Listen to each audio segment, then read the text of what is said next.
Wow, hello everybody. My my new StreamYard thing here is well, okay, so here's the deal. I actually this is completely on a whim, but I just wanted to say I am no longer paying my StreamYard monthly fee or whatever, so I don't have the logo up here. I kind of have the StreamYard logo. This is the free version. But I wanted to shout out to Becky, one of my listeners, that I appreciate your donation to me.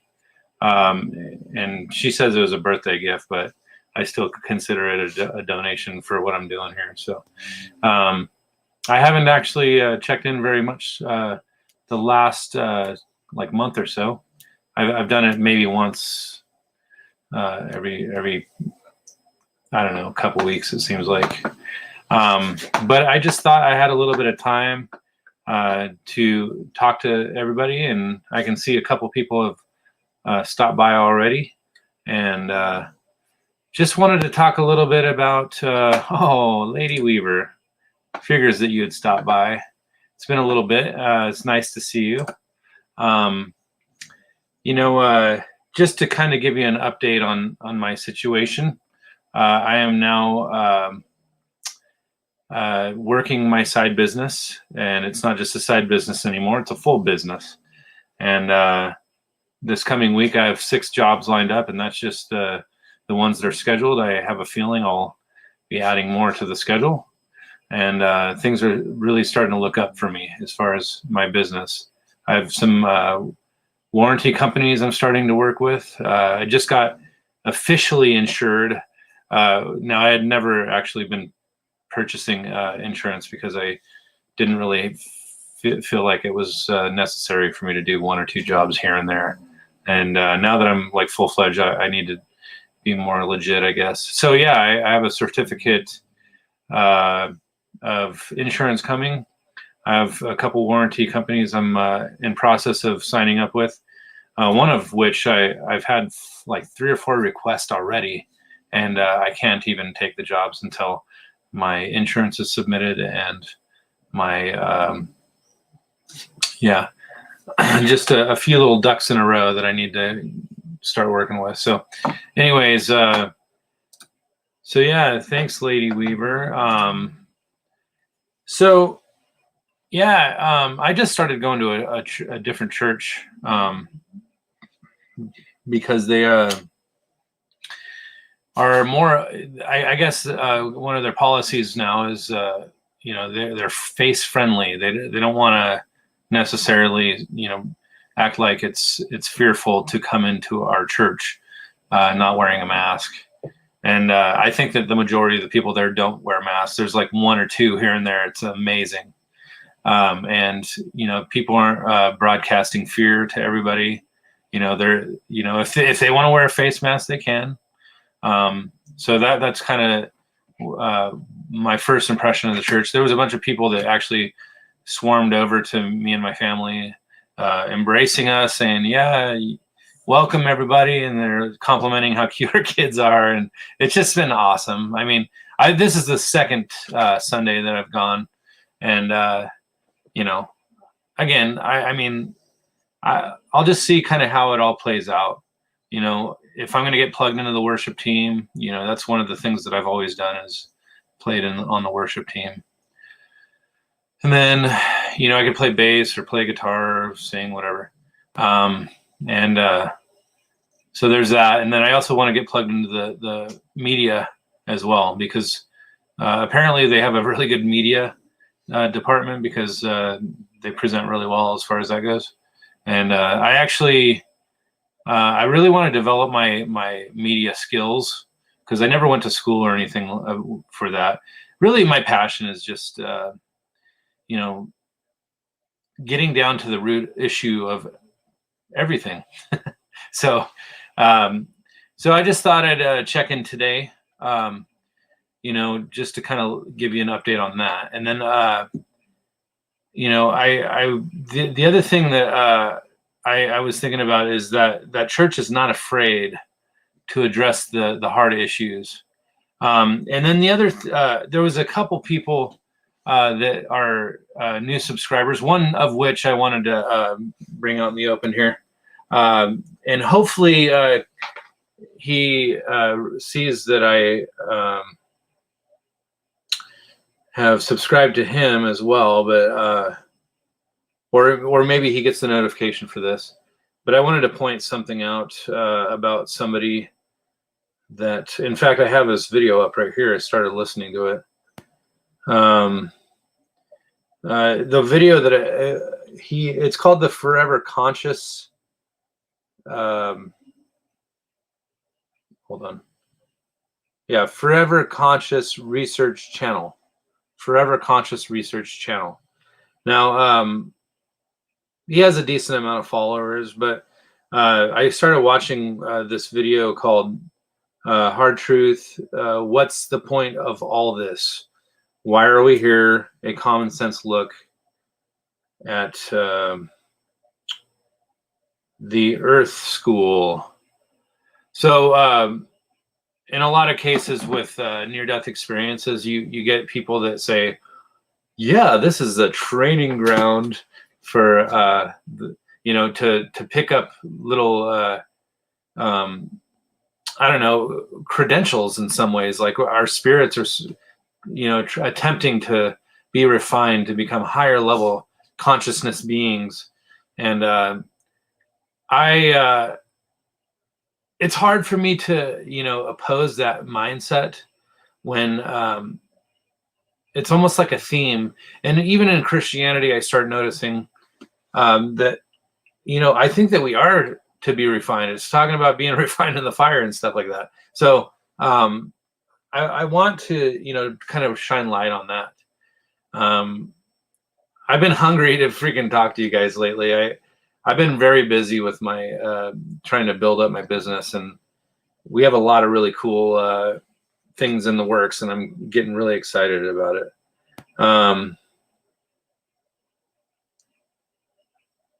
Oh my gosh.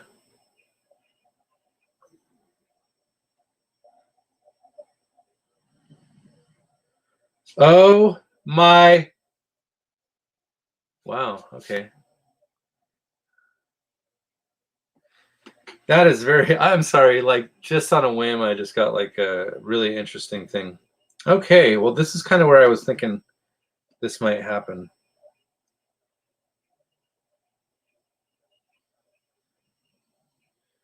Interesting.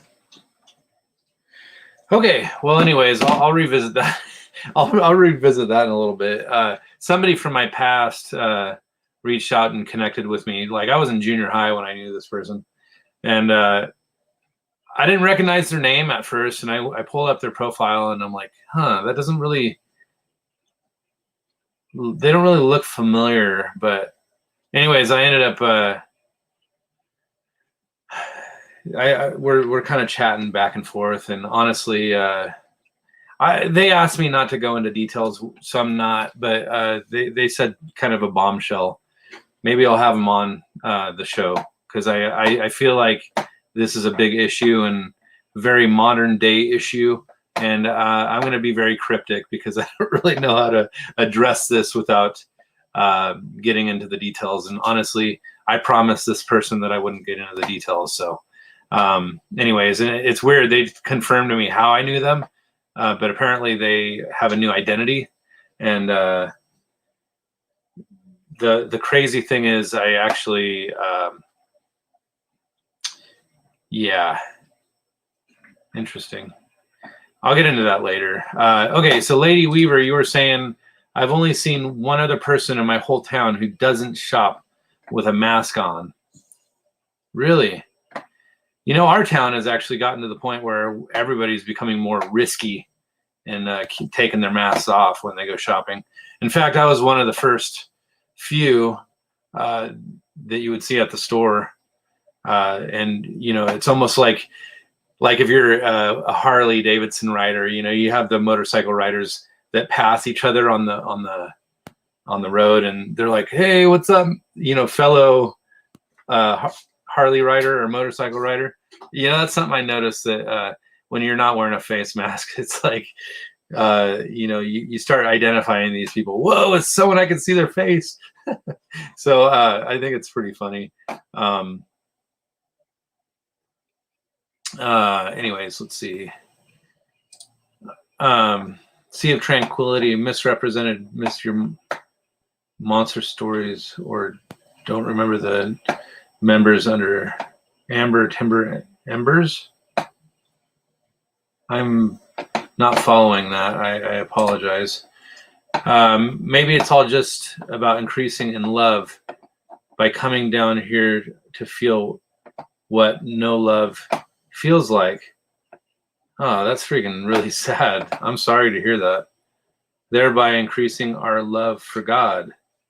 Well, I guess in that sense, I mean, you start appreciating the things that you have when it seems like most of what you have is emptiness. So you embrace the good. I mean, some people kind of reminds me of that third world country mentality. You have people that are suffering, and they're in third world, and they can't eat, they can't sleep in a comfortable spot. They're getting attacked by mosquitoes, getting malaria or whatever, and it's like.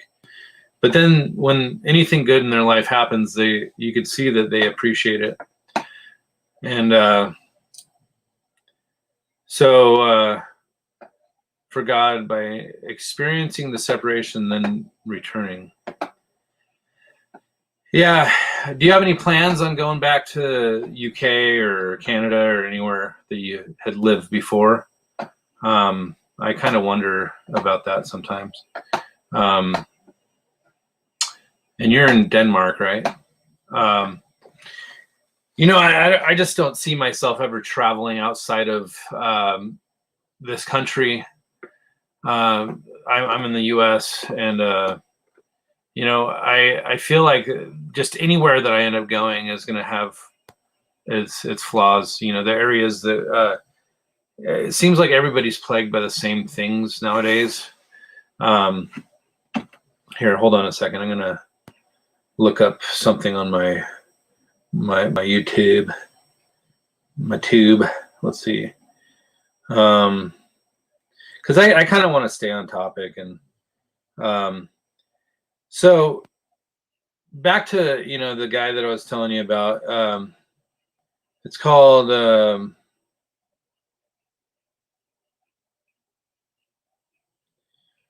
let's see, Forever Conscious Research Channel. Now they were talking about the Matrix reincarnation cycle, basically, and it's not the first time I've heard about this, but he left me a very long comment on one of my last videos, and he had mentioned something about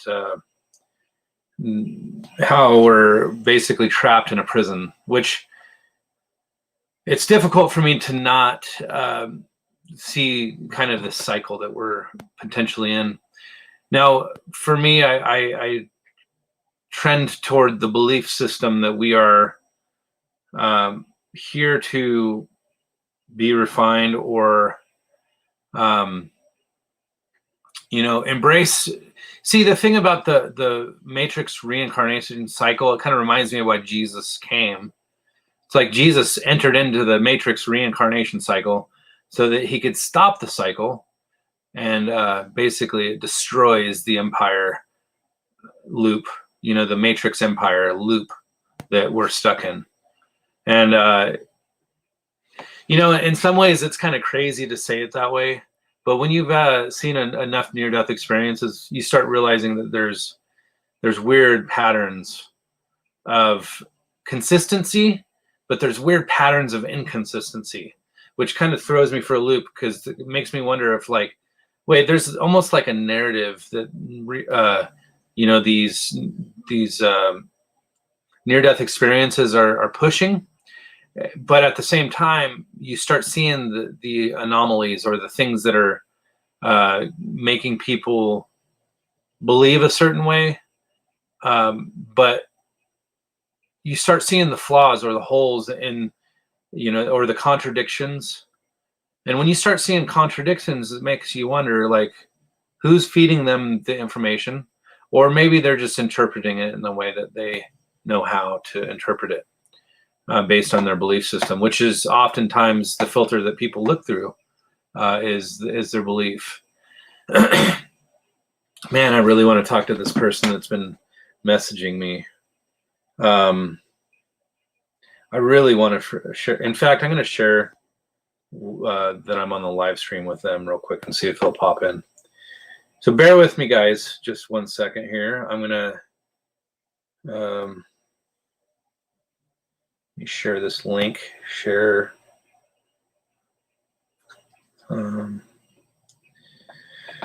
So this person that I'm talking to, I want to see if they'll pop in to visit on my live stream. So I am currently doing a live stream. Come visit.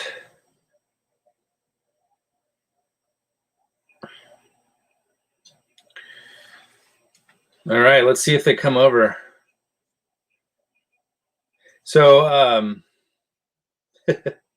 this is funny. Okay, so have you ever heard of John Birch? Is it Burke or Birch? Because I've heard of the John Birch Society. I don't know if that's who you're talking about. But one of the coolest documentaries, it was just a very short, like 10, 15 minute documentary. It wasn't even a documentary. It was just the guy that was in charge of the John Birch Society. And he was talking about kind of the creeping in of,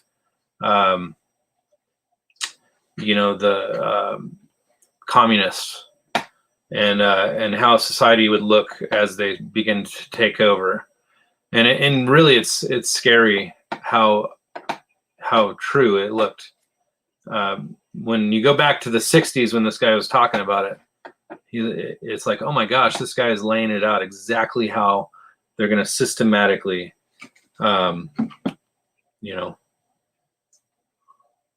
take things over.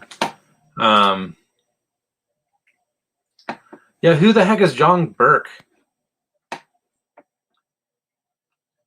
Lady Weaver, I know that this is kind of last second, and I know I always kind of spring this on you, but if you're interested in popping in, just let me know. I'm willing to have a chat just for a little bit. In fact, even if you do or don't, let me see if and it's all good if you're hanging out with your kids or whatever. But I'd be interested to learn more about this John Burke guy. Let's see,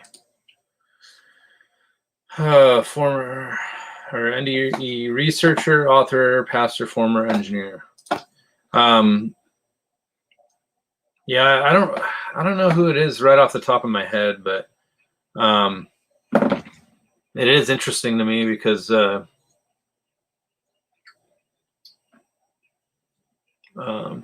man, I'm still thinking about this person. This is like kind of flipping me out. Sorry, I'm messaging this person that reached out to me after like 25 years probably. It's been a long time.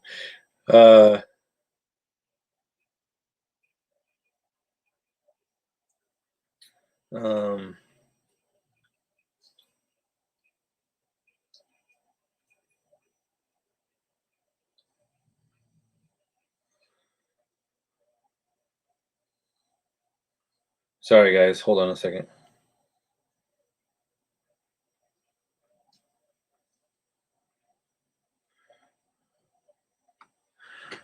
Okay, so I'm so curious. What about his book? Yeah, so anyways, I don't know, Tim. I didn't say hi when you popped in. How's it going? I don't know if you're still there or not, but oh, Imagine Heaven. I don't know. Okay. Yeah, I never read it, but I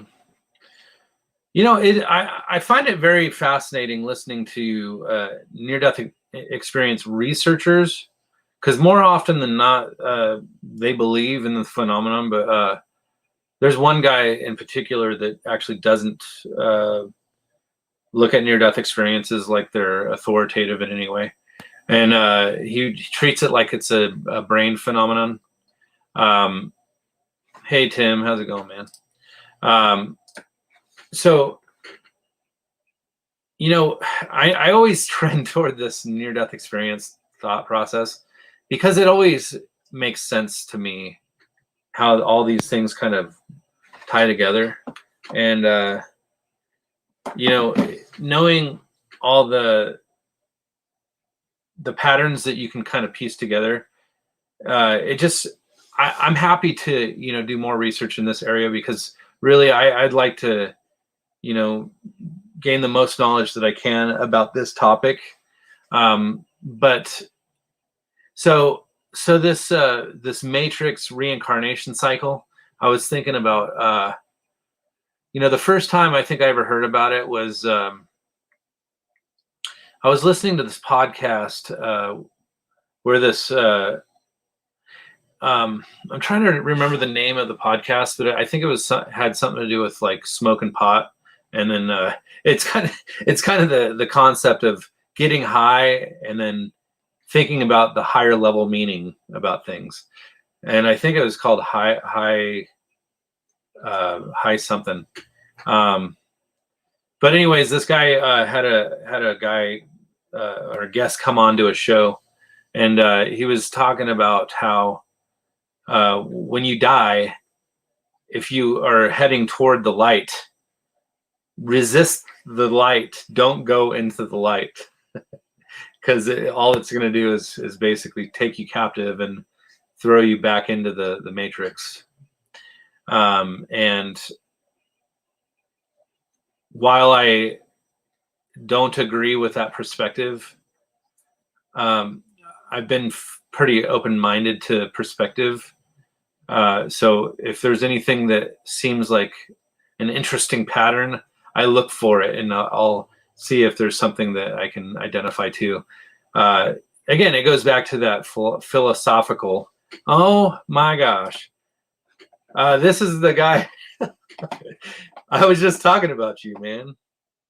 Hey, by the way, I was probably going to invite you on eventually. I was about 10-15 minutes into one of your videos, and I had to cut it off last night because I was in the middle of doing some stuff. But I was going to say, if you want to jump on my little StreamYard link here, I don't remember your name, but this is the Forever Conscious Research Channel. I'm going to put in the StreamYard link if you want to jump on. You don't have to, but again, obviously we have a lot of similarities in our thought, and I think that some of the stuff that you're looking into, I'm just scratching the surface. I have no idea. I'm about 15 minutes into one of your videos, and you were saying some stuff that I felt like I could answer some of the stuff, but at the same time, it's like I wanted to. I think a lot of my listeners would really enjoy your perspective, because not everybody here operates from a Christian perspective, but I definitely do, and I'm open-minded to other perspectives. But by the way, Forever Conscious Research Channel, what is your name? I didn't actually catch that. And also, when you left me that message, I didn't actually have a chance to really unpack what you were saying. Oh, sweet. Yeah, I'll be on here for a little bit. So Wow, that's pretty cool. Short notice, but yeah, just if you haven't been on a StreamYard link, just you should be able to copy and paste it into a search, and it should put you straight into the dashboard, and then you. Oh, my brother Joel Olstein. No, I'm just kidding. No, I'm so excited to see you guys. I'm like, you wouldn't believe all the stuff that I've been going through lately. It's crazy. A lot of ups and downs. I've been on a roller coaster ride lately, and it seems like I'm after about 25 minutes in, I'm starting to get a few more people popping in. So, Joel, by the way, I didn't really. I remember I wanted to tell you. I think that the girl that from Hacking the Headlines, I think she's your girlfriend, but her dad passed away, and I wanted to send my condolences. I feel really bad about everything that's been happening for you guys. So just thought I'd throw that out there. Let's see. Oh, hold on. Kurt Cobain, back from the dead, from Nirvana. And anybody that says mate makes me think that they're either in the UK or Australia. But if I remember correctly, you might be. I'm going to say you're in India, because I think I remember you popping in a while back. I just love talking to you guys all over the world. I'm so grateful that I have a YouTube channel that people just come in and visit me. I love doing live streams because there's off the cuff, just whatever, we're just venting about whatever I'm thinking about. And then this freaking guy right here, Forever Conscious Research Channel. He's actually, he kind of reminds me of the same aspect of my approach to all this information. But I think he's kind of coming at it from a different philosophy in some ways. And I love contrasting philosophy. So I'm excited to bring him on. Now, for those of you who don't necessarily see eye to eye with him, just to forewarn you, I like to kind of, go back and forth with, contrasting information. So, Joel, thanks, man. Yeah, things are going to be pretty hard for a long time. Her dad was a great man. Yeah, the way I understood it is she was saying that it kind of was sudden, like the heart failure kind of thing. But I don't remember all the details. But my heart goes out to you guys and her. I think her name's April. Is that right? But I haven't lost my dad, but I lost my mom, and that was pretty hard. I was 26 when I lost my mom, and I'm 40 now, so it's been a while since she died. But even to this day, I tear up thinking about how I sing the song that my mom sang me to my son, and just thinking about it, it makes me almost want to cry. She would just hold me and rock me and say, "Oh, my little baby, my baby, my baby. Oh, my little baby, my baby, oh." I changed the lyrics to "Oh, my little baby, my baby, my baby. Oh, my little baby, my babe, or my baby Theo, or my baby Eli." Oh, because I sing it to both of them. Okay, here we go. Forever Conscious Research Channel. Are you there, sir? Hello, can you hear me all right? I can't really hold it. Let me turn up my volume here. If you can't hear me, just let me know, because I got this microphone hooked up, but sometimes it gives me issues. I can hear you fine, actually. I just turned the volume up, and it's All right. perfect. Does it sound clear, or does it sound like it's far away? It sounds pretty good. I can't really tell, like, how. Maybe anybody in the chat that can hear. Do you go by Forever Conscious Research? Yeah, just Or FC is fine. Forever Conscious, whatever you want to do. Forever I Conscious. don't really Okay. put my name out there too much. I mean, it's out there. It's but all good, man. I freaking wear my heart on my sleeve, and everybody knows all the intricate details of my life. So, anyways, but yeah, you kind of just stumbled onto my channel the other day, and yeah, actually, it was last night. yeah, I honestly haven't had a lot of activity on there, and believe it or not, you are the one that inspired me to make this live stream. As crazy as that might sound. Okay. That's cool. Because I've been going through a lot of, hey everybody, this is Forever Conscious, and hello chat. yeah, so I mean, I don't really have a lot going on in the chat oftentimes, but sometimes I do. Depends on the time. Sometimes I'll pop in, like, man, I had a video that freaking within, I don't know, like an hour or two, I had like 150 views, which is very uncommon for me. I usually my channel doesn't get many either. Yeah. Low.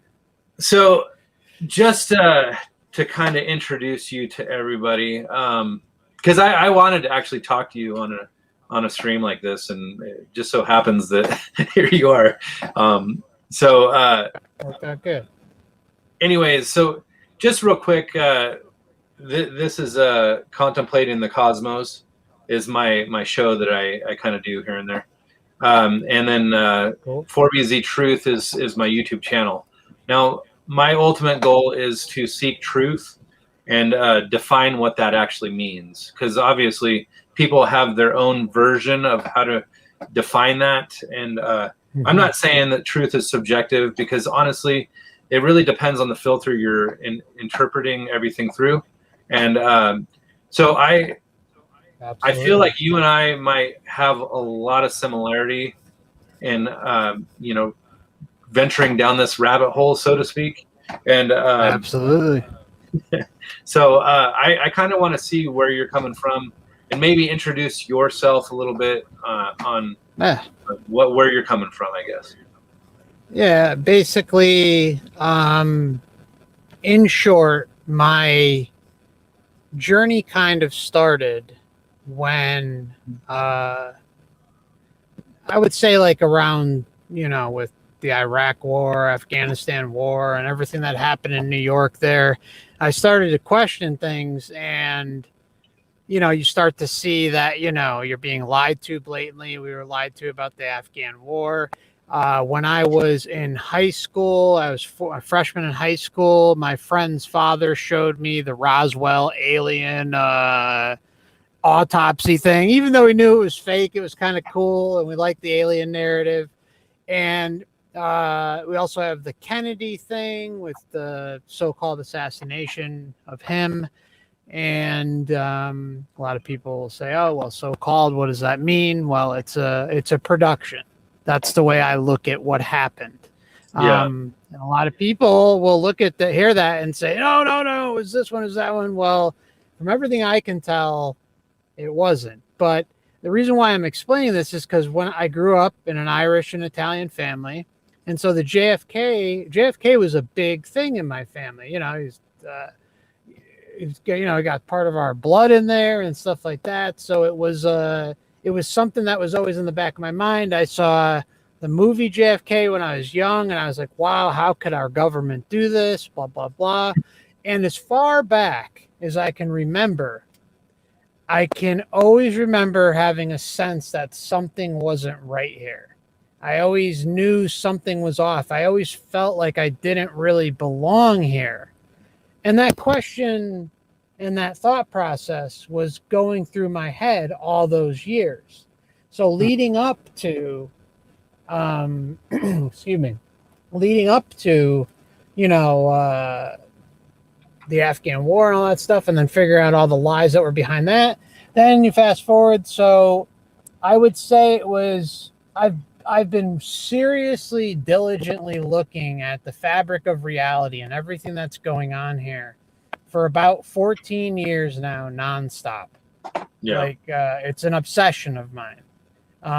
But after you start to realize that almost everything, and I literally mean almost everything that we learn or what we've been told here about our experience is a lie, how many more examples do you need? And you have to start questioning and asking, why is there so much of it? Why is it so rampant? What is the reasoning behind all this manipulation, deception, the lies, endless lies? You know, we have to ask ourselves that question. Why is it so prevalent? Because the people in power right now, yeah, they do need to lie to, quote, hold power and hold, you know, ungodly amounts of money and what have you. But does it have to go to the extreme that it does? And I say, yes, it does, because there's an underlying thing going on behind all of our lives that most people would never be comfortable with, A, knowing, and B, let alone acknowledging. And that is the fact that Earth is a reincarnation soul trap matrix. And Did you that's see what we live in. Did you see the title of this stream? I called it. I believe I did. It's something like that, right? Yeah, it's. I called it the Matrix reincarnation loop or something like that. Hold on. Yeah, the loop, the trap. I called it the Matrix reincarnation cycle. So, yeah. anyways, just to kind of point out to you my perspective a little bit, since you probably didn't see it all in that one video. I've been researching near-death experiences for 3 or 4 years now. I made a couple documentaries about it, Nice. And honestly, all I did is just piece a bunch of other people's content together. So it's not, I can't really claim for everything, but I did narrate most of the stuff. But anyways, I wanted to point out that near-death experiences have patterns, but I can't really, use near-death experiences as authoritative anymore, because I realize that there's too many things that are opposing or contradictory. And I didn't want to just say like, oh, look at near-death experiences and that proves Jesus. That's not, my perspective as much as it was anymore.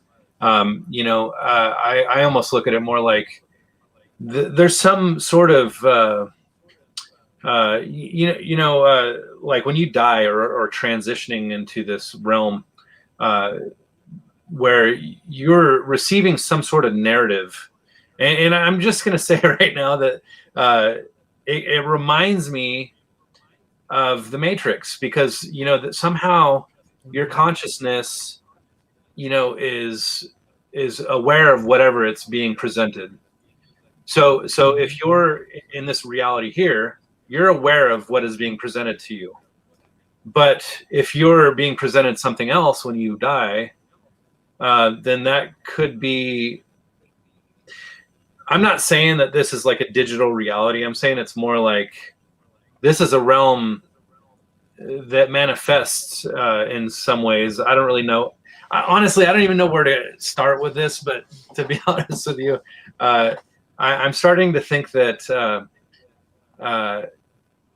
there's something to the Mandela effect in some ways. I don't know if you're familiar with that, but very familiar with it. Yeah. Yeah. So I'm not saying, I mean, there's a lot of people from the Mandela effect community that follow my channel, because I actually interviewed Brian Staveley back in the day, and he's a huge part of the Mandela effect community.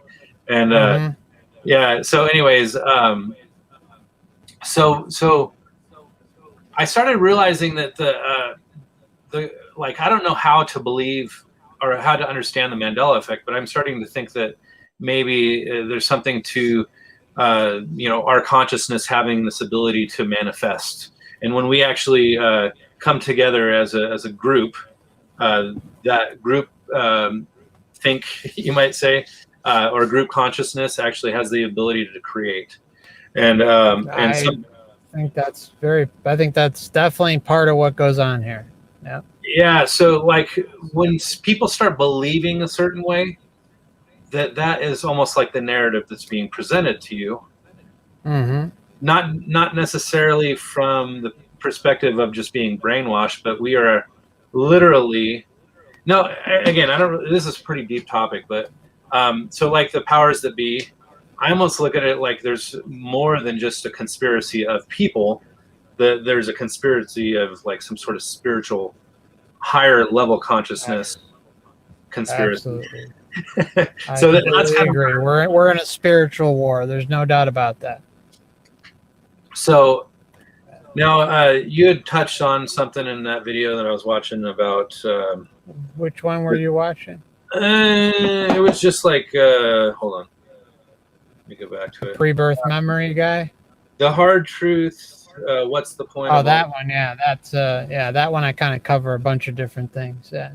Yeah. So you were starting to talk about the creator or the architect, and Mm-hmm. now I'm very open-minded to a lot of what you're saying, but I actually this is where I just need to preface that everybody operates from a belief or a bias, and Yep. I definitely do because I've drawn a conclusion about my reality, and that is that there is deception, and that the closer I get to understanding that there's so much deception, the more concerned I am about what truth is or what's reliable information. Anything it kind of concerns That's me. a great statement. I agree with you. Completely agree. Yep. By questioning and realizing all the deceptions, it makes you question just questioning and how the whole process works and intention and consciousness. I mean, the whole thing. Yeah, it's a huge topic. So I'll just tell you that my foundation of belief is operating through the filter of the biblical passage of Matthew 5 through 7, and that's the Sermon on the Mount. You have Jesus basically explaining why we should found our building on the rock. You know what I'm saying?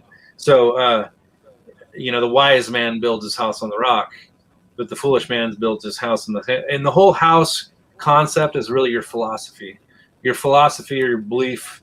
If you actually operate from belief that is flawed, it's pointless, right? So if you operate from belief that is true, then that's kind of what I'm trying to discern here. I'm trying to figure out what that truth looks like. So anyways, but yeah. It makes sense, and yeah, I mean, just looking. Yeah, I mean, you really start to question so many things when you get to that point. Even like looking at the physical makeup of how the human processes things. A big revelation I came to, through this journey is kind of better understanding free will. Like, how much does that exist? And then if you're really being honest with yourself, we don't have as much free will as we think we do. Yeah. We really don't. And I've had a lot of people fight me on that, and that's fine. I understand nobody wants to look at free will and say, oh, well, it's not all it's cracked up to be. Because when you have free will put into certain boxes in certain areas and you can't go outside that box, something's wrong. So you really don't have free will. You don't. You have free will within a arrangement of choices. That's what you have. You have free will within a certain amount of choice. But outside, if you want to go outside that choice zone, so to say, you don't really have that because you're still limited. So the bottom line is we are living in a prison planet, reincarnation, soul trap, matrix, whatever you want to call it. And I know, you and some of your followers are, you got biblical, you got religious, you got all walks of life. And I got a mixed all bag. different belief sets. Yeah. Well, that having a mixed bag is important, because then you're open to seeing more. You're not closing yourself off, because what does religion mostly do? I mean, I'm not saying you, but I'm saying with a lot of people, it closes them off to certain topics that they otherwise should be informed on, or they should want to know, they should want to ask. But when you are coming at something with indoctrination and mind control, and how you're supposed to live your life, how you're supposed to look at the world, science is a religion.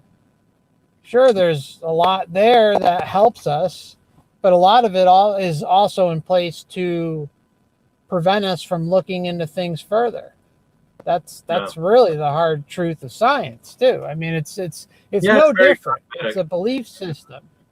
Yeah, it's very dogmatic. I mean, any belief system, when you are just like hard against every belief system other than that.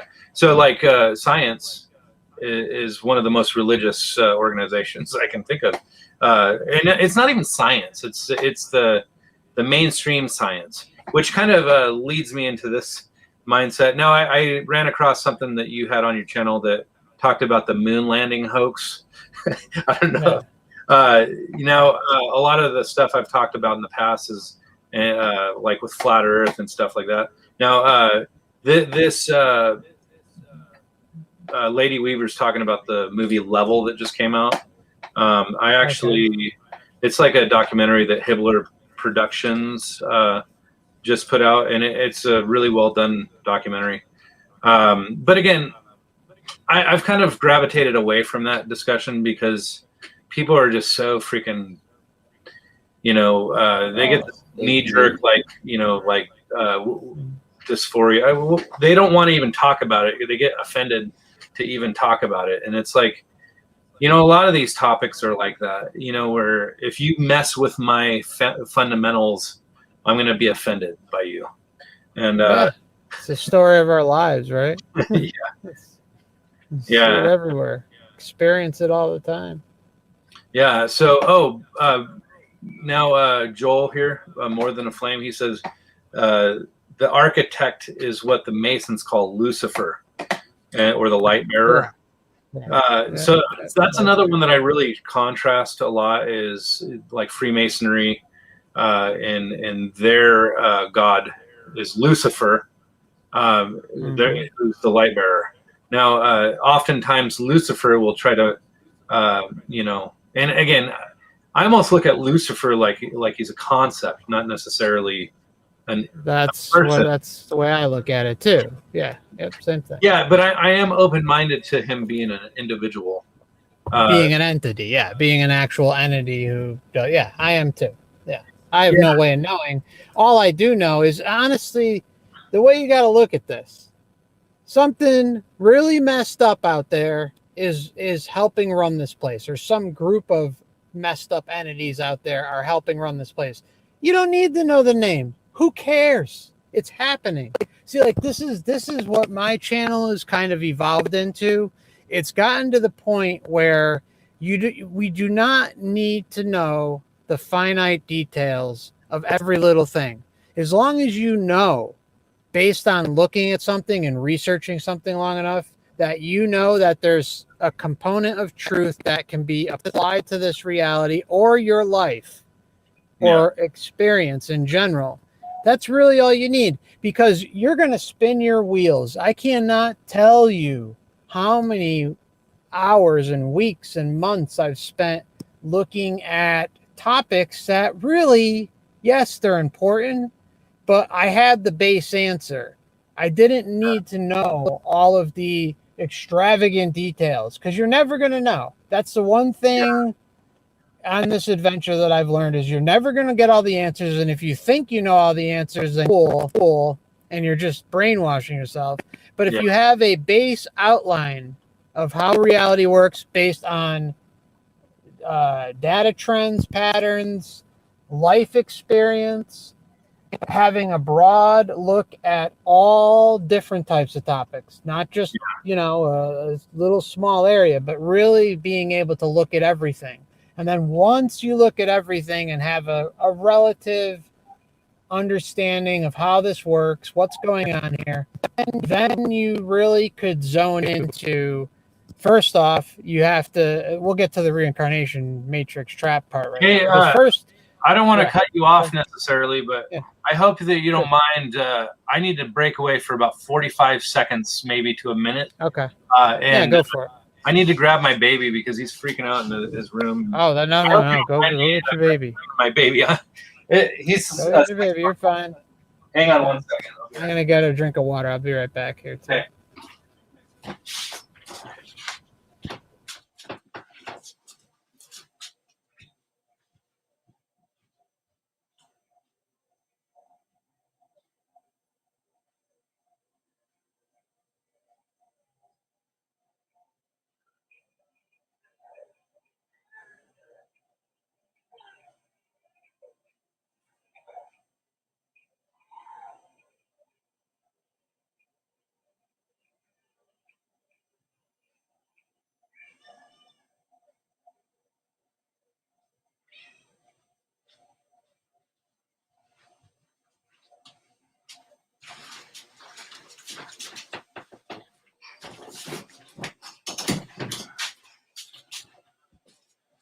Sorry, guys.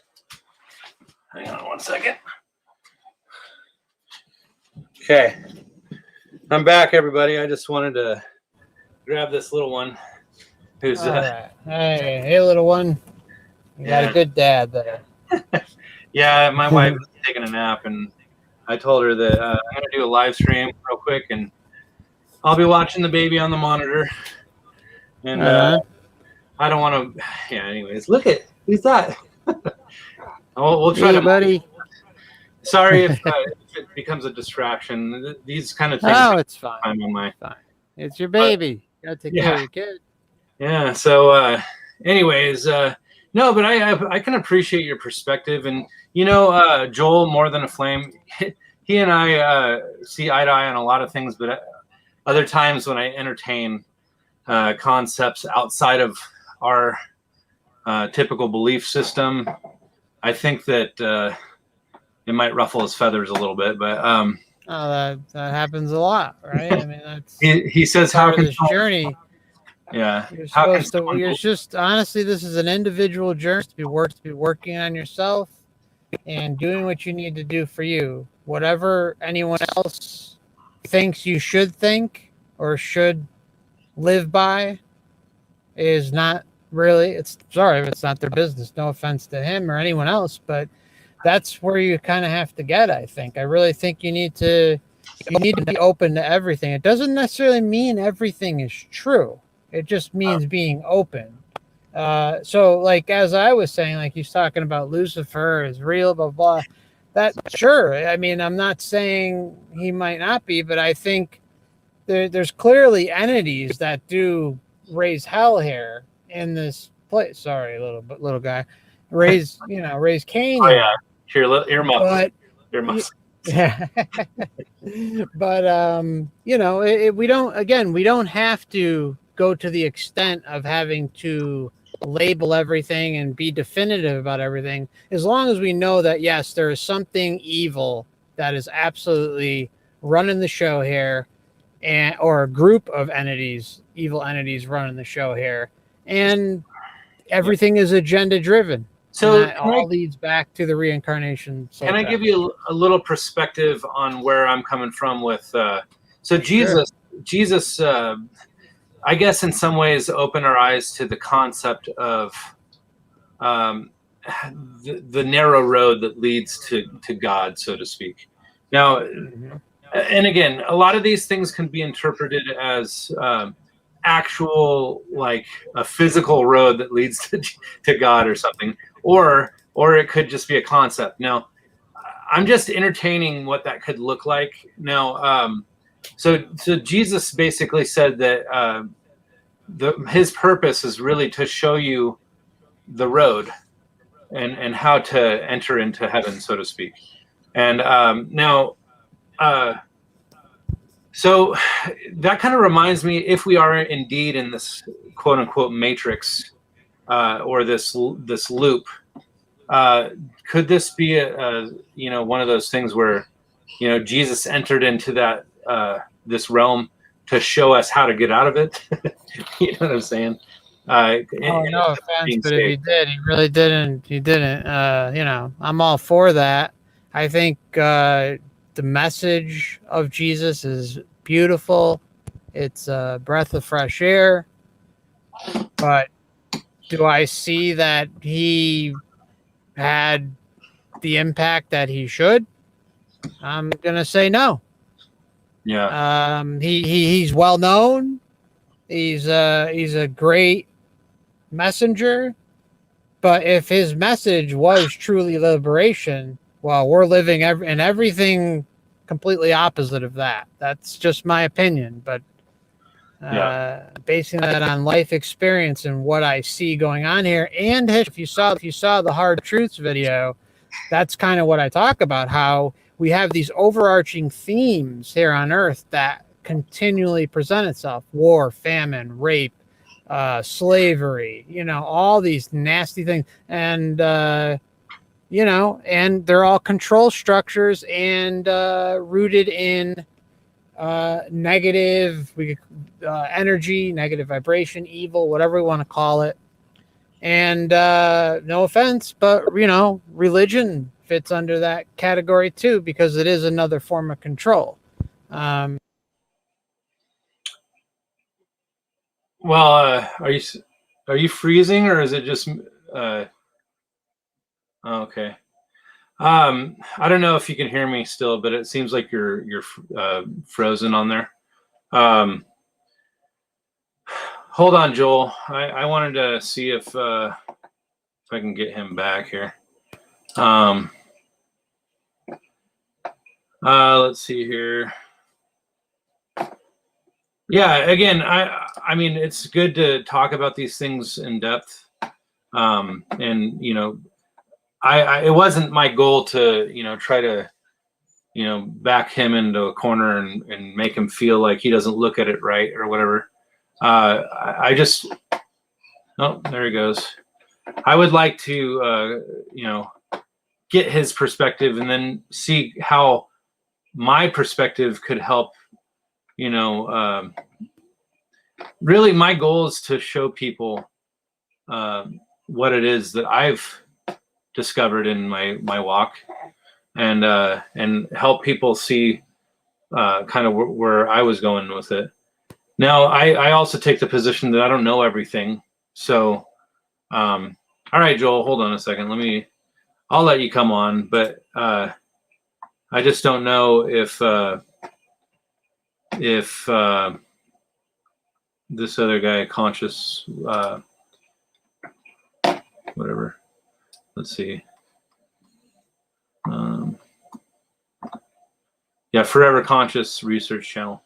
He dropped off because I don't know, some connection issue or something. But if you want to come on, Joel, you're more than welcome, man. And by the way, considering I have my baby with me, my wife's probably gonna be popping in here in a little bit, either to grab the baby or to tell me to get out of here because, yeah, he has grown so much. He is he's coming to life. His little personality. Look at bud. You see? That's you. You see you? Yeah. I love this little guy. He's so cute. Oh. Say hi. Say hi. Oh, yeah. Oh, Forever Conscious is back. Dropped out. So here you are. Oh, it's kind of. is this any better? It sounds kind of staticky now. Oh, there. That might be better.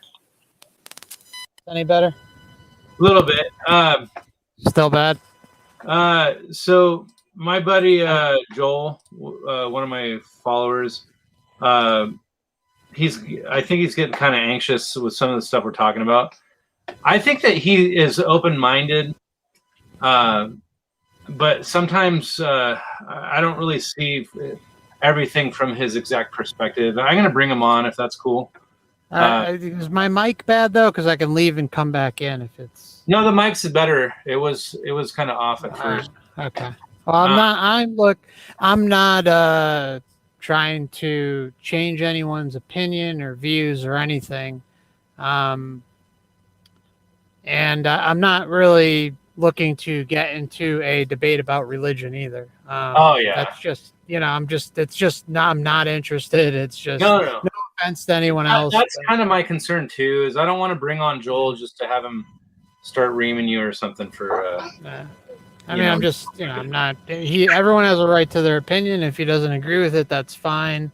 But that doesn't take away from what's going on here either. So that's just my opinion. Oh, okay. Well, he says he's not here to debate.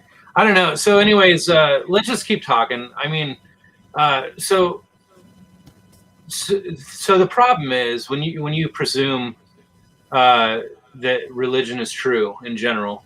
Now, like specifically a Christian perspective, of course, it's going to ruffle your feathers when things like this are discussed because absolutely.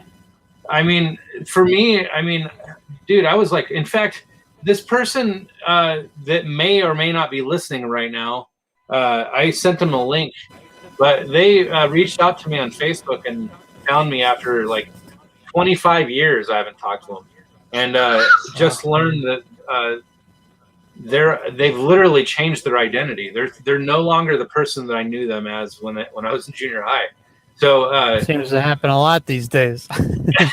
Yeah. So the thing is, I'm not trying to call them out for their perspective or anything like that.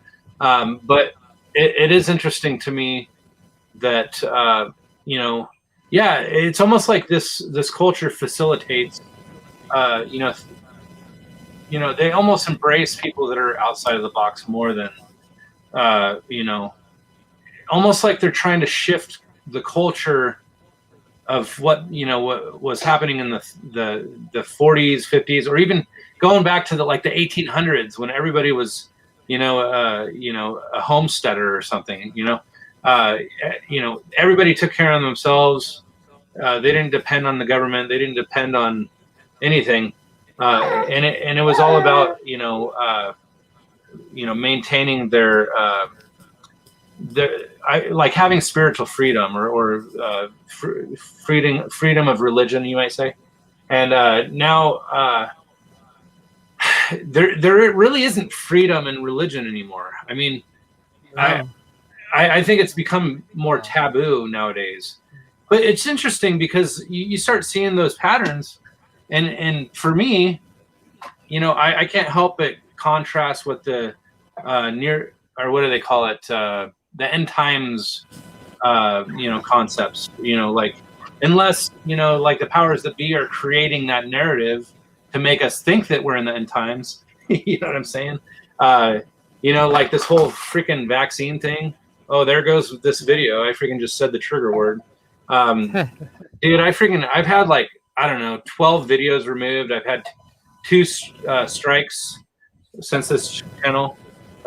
Now I only have 1 active strike right now, but it expires after 90 days. So yeah, and it's almost expired. Yeah, so I think it was back in January that I had a strike, but anyways, but it's because I was talking about medical tyranny. It's like what's happening. You're not allowed to. We don't have freedom of speech. Definitely not on this platform. Or in general, society's been molded to self-censor these days too, and they're mainly brought up with liberal ideology and indoctrination, and they don't need religion as much as they used to. That's the way I look at it. They've got so many sectors of society. I like to call it an all-you-can-eat buffet. That you can pick from. You can pick religion, you can pick sports, you can pick this, you can pick, as long as you are picking within the categories that they present you, They don't care because you're playing by their rules, by their game. And as long as you fit in those categories, you're fine. Once you start going outside the box, critically thinking, talking about things that are edgy or off limits, then all of a sudden you get a reign of hate. And everyone here should embrace that, because you should not care what anyone else thinks. You should be respectful. That there's a difference between having a respectful conversation and being able to relate and bounce ideas off one another. And then there's the difference between you or I saying something and them fighting it and inserting, nastiness into it, however you want to slice it. And that's all that society seems to be these days. Most people don't want to have a conversation and be open-minded about something because of the way society has been presented, this all-you-can-eat buffet of choices that the system has put out for you. So, So Joel from More Than the Flame, he was saying one of his questions was what the message that Jesus came for. I don't know if it's your goal to explain to people what Jesus was all about. So Joel, I'm just gonna say that question. Our goal. Let me just say, I respect. At the beginning of this, I said I respect Jesus' teachings. I think they're beautiful. I think there should be something to, have comfort in. But am I gonna base my entire life and existence off of someone I never met, someone I don't know? I'm going to really hit some nerves here with what I'm about to say next, but just say it. The control system that we're dealing with, it's not new.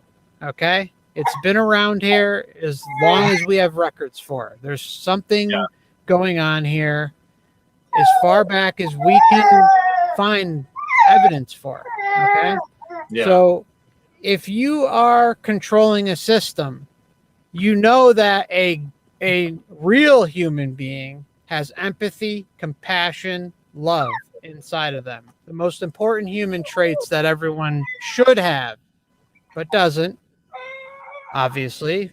But the core group of humanity has those traits and do good as much as they can based on what they have learned and consumed through their life. So if you were running a realm that is the reincarnation soul trap matrix, which it is, wouldn't you want to throw out something that is good, like a Jesus character, like a Buddha character? What do you want to throw out characters like that into history so you can level out the playing field? Because remember, it's all about, as long as the information is coming from them, they've got you. Yeah. Okay. And I don't know how. I mean, you said you've gone into 500 NDEs. So if you've gone into that many NDEs, bro, then you should see that a lot of people have experiences based on their belief system. Yeah. So some people will say they flat out saw Jesus. Some people will describe something that somewhat looks like Jesus, but they didn't know, but they'll just stick with Jesus anyways. And then you have those who are, Eastern, and they'll see a Buddha-like representation. Or you have Islam, they'll see a Muhammad-type vision. You have New Agers who will see, the Archangel Michael and this and that, and it was all airy-fairy stuff. So what we see is that at the time of a near-death experience and at the time of physical death, there are either family members or guru-type visions that occur or interactions that occur. So which one's right? if everyone's having these customized experiences based on an already preset set of belief systems, there's a big issue there.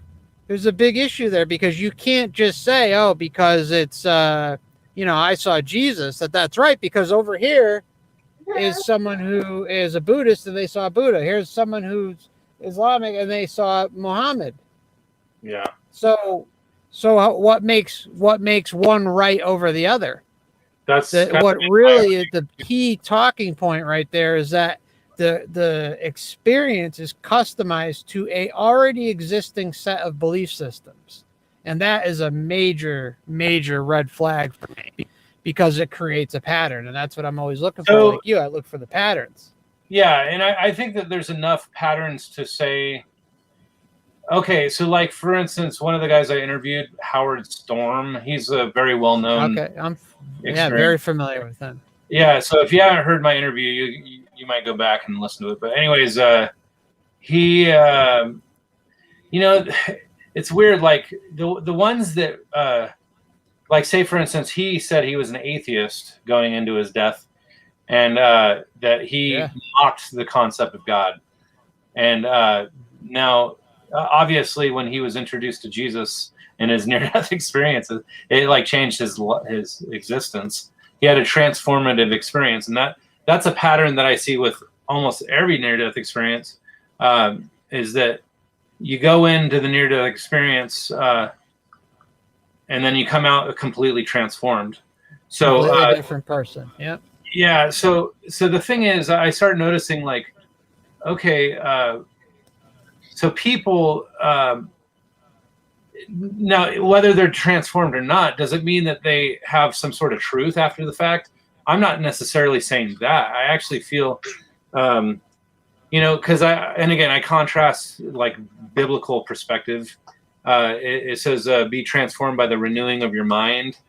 Now that's kind of the concept I get from Jesus most of the time is there's some sort of transformation that takes place in people.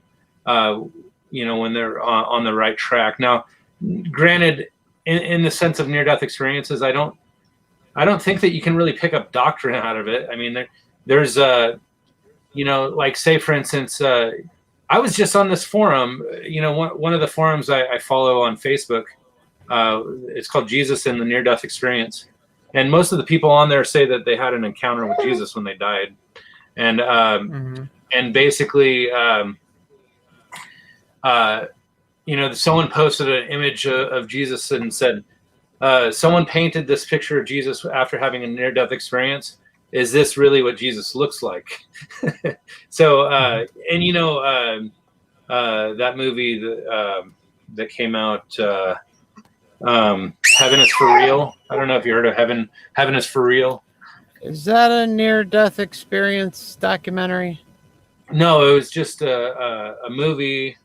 A reenactment. Oh, it's a regular movie. Okay, I don't think I saw it. No. Well, it was about that one freaking kid that something Burpo or something. I forget. Anyways, but the kid was like 3 or 4 when he had a near-death experience, I think. But they ended up, the dad was like all about this kid's near-death experience. He said that like his son told him later, like, yeah, I saw my my baby sister or whatever, or I saw heaven when I like he had a ruptured appendix or something. And I don't even know if it was like when he was 3, maybe it was when he was 8. I forget. But anyways, he ended up later meeting a girl, I think, that painted a picture of Jesus. And he's like, yeah, that's Jesus or whatever.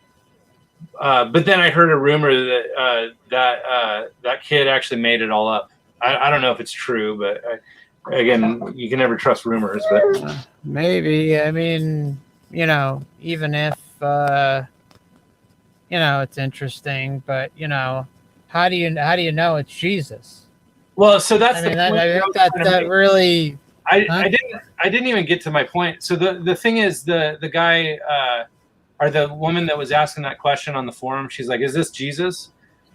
half of them were saying, no, that's not Jesus. And the other half were like, oh, I would know Jesus if I saw him, but this is not Jesus, or, and so I'm thinking, okay, so, I've had very vivid dreams, and I've actually felt like I was having deja vu when I was like in the moment, where it feels like my dream is coming to life. I don't know if you ever had that experience where you are in a moment and you're like, wait, I feel like I have a recollection of a dream that I was having at one point, and it feels like deja vu, like you're reliving your dream that was basically a glimpse of the future. And I'm sorry, my baby's a little fussy. He's fine. He's fine. He's fine. So I don't know if anybody else has those experiences in the chat, but I've felt deja vu. It feels like that's weird. It shows that I have two. Deja vu feels real as it gets. Well, but it's in relation to a dream that I had, and it just makes me feel like there's some sort of breaking up. Am I breaking up? Yeah, I just shut off my video just in case for now. Oh, okay. So yeah, I'm still here though. Can you hear me all right? I can hear you fine. Can you hear me? Can you hear me? Yeah, you sound fine. Okay, good. So yeah. Yeah, you're just breaking up a little. It's just the video's a little choppy, but I hear you. Here, I wonder if I don't even know how to see if I can. Yeah, whatever. So, but yeah, that's the thing is, I feel like, so these people are saying that they met somebody else that they thought was Jesus, and then other people say they saw a light being that they thought was Krishna, or they met this entity that they thought was their version of God, and so. And I often think about like the mythology of like the Greeks and the Egyptians and things like that, where they have the same concepts that they share in mythology. Like say Zeus. Zeus is a very well-known god, quote unquote, that came down from heaven, and Zeus actually mated with a human woman to create an offspring that was a hybrid, right? And the hybrid was known as Hercules, right? So, can you hear me okay? Oh, you're on mute. I don't know if you can see that, but if you're talking, I can't hear you. No, you're good. No, I was just listening to you. Yeah. No, I hear you. Yeah, I just let you finish. So Hercules is really just the same concept of the Nephilim, right? The Bible talks about, the sons of God mated with the daughters of men and created offspring known as, Nephilim. So I think that there's something to that concept, and I start looking into mythology, and I was talking to Howard Storm about mythology and how a lot of these things are kind of deeper level meaning concepts. They weren't necessarily supposed to be actual, like we're not supposed to necessarily take everything at face value, but to actually, hey, but I don't know if you ever considered any of those. A lot of things are symbolic. Yeah, symbolic, exactly. This little guy's restless. I'm sorry. Yeah, that's all right. It's whenever you got to go, just let me know. It's no big deal. I got some time, but I understand you got your child. That's way more important. And that's another reason why I haven't checked in all that much. But and I want to. Sorry, I wanted to visit with the chat, but honestly, I don't want to veer off topic too much because I really have a problem with doing that sometimes. And I know a lot of them are getting interactive with some of the stuff we're talking about, but Joel, I more than Flame, I will probably talk to you in more detail about this later. Maybe you can come on another stream that I do later. But anyways, so anyways, Forever Conscious, are you? I'm in Idaho. Are you anywhere near where I'm at? No, way far. I'm in the southeast U.S. So kind of over by the Carolinas or something, or Florida. Yeah, I'm down in Florida. Yeah, Florida. Okay. Well, it's cool. But yeah, I just think it would. The one thing I will say, I don't know. I don't know how. You said you've read and watched and listened to 500 NDEs. I think it's really important. I'm assuming you've listened to different variations of NDEs, but the way you're going to really see the diversity is by not looking at one specific type of aspect, like someone who, it's important to see the ones that are religious, but the ones that also are not are important as well. Kind of like how you had Howard Storm on, and he totally had a shift in everything about his entire life and his views. But I think it's really important to see everything, the outlines of how everything starts to create a big pattern of deception by looking at all different types of NDs and going onto these near-death experience websites and using keywords to try and look for other stories. These people, they have these experiences and they don't question them. They don't ask these entities that they're dealing with, whether family, religious, or whatever. They're not asking why or what or this or that. I like to call when we're leaving our body at the time of death. I like to say that there's a sweet spot there, because as we know, it's kind of like you are either rushed on to the tunnel of light or you're thrown in a void. And it's all about these entities trying to get you to the light. That's the end goal, is to get you through that light. And I'll just say to your viewers, would you rather... Huh? Go ahead. I'll let you finish your thought. No, I was just going to say to your viewers, it's all fine to have whatever belief system you want here, but at the time of death, you better do some real thinking.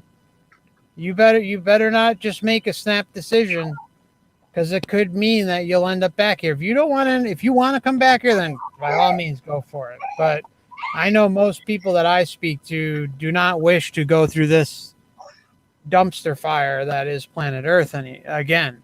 And that's my line of thinking. So would you rather roll the dice with an entity that might or might not be God, might or might not be Jesus, might or might not be your father, mother, pet, auntie, uncle, grandfather, grandmother, whatever it may be, your closest friend, whatever you resonate with the highest, that's what the system is going to roll out for you. Because it is a customized experience based on your perception of how you have gone through the earth realm. So that fact won't change. It's interesting it's interesting that you come to that conclusion, because I've come to a similar conclusion about the nature of near-death experiences. How many have you? Obviously, near-death experience. You're not new to near-death experiences, it sounds like. No, I've probably read upwards. I'm probably approaching about a couple thousand. Oh, really? So, that's more than I've been exposed to. But so you've probably heard a lot of the. I've interviewed probably 20 experiencers. Nice. And I probably will do more in time. But I kind of got into a lull a little bit when I started feeling confusion when I was getting involved in all that. And I got to the point where I didn't really want to interview Jesus experiencers anymore, because I felt like it was just a lopsided perspective. And I wasn't trying to say like, oh, I want to hear about the Krishna ones because maybe Krishna's the real God or something. That's not my goal, you know. But I started realizing that there's something to what you're saying as far as like having your perspective kind of be your filter of interpretation, or maybe isn't that how we go through life, right? I mean, that's your perspective is everything. Yeah. So our perspective is everything. If you see a light being and everybody's communicating telepathically, you know, if in your mind you're saying, you know, oh, you must be Jesus, and you get this confirmation, like, oh yeah, that's Jesus.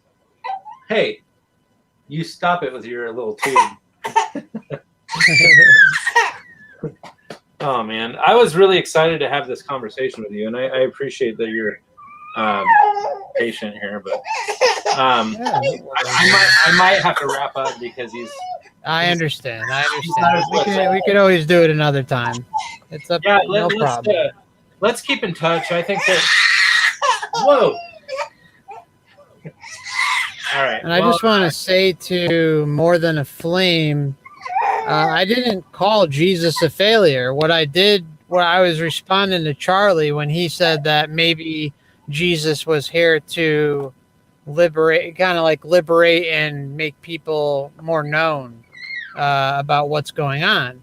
And in that case, I don't think that was accomplished just based on my existence here. That doesn't mean people didn't benefit from his message. That doesn't mean he was a total failure, because we've got beautiful messages and that's great.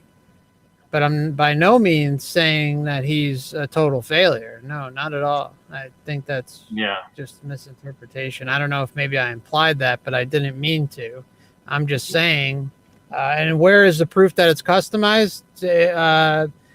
More Than a Flame, just keep looking. Just keep reading. You'll see it. I mean, it's fact.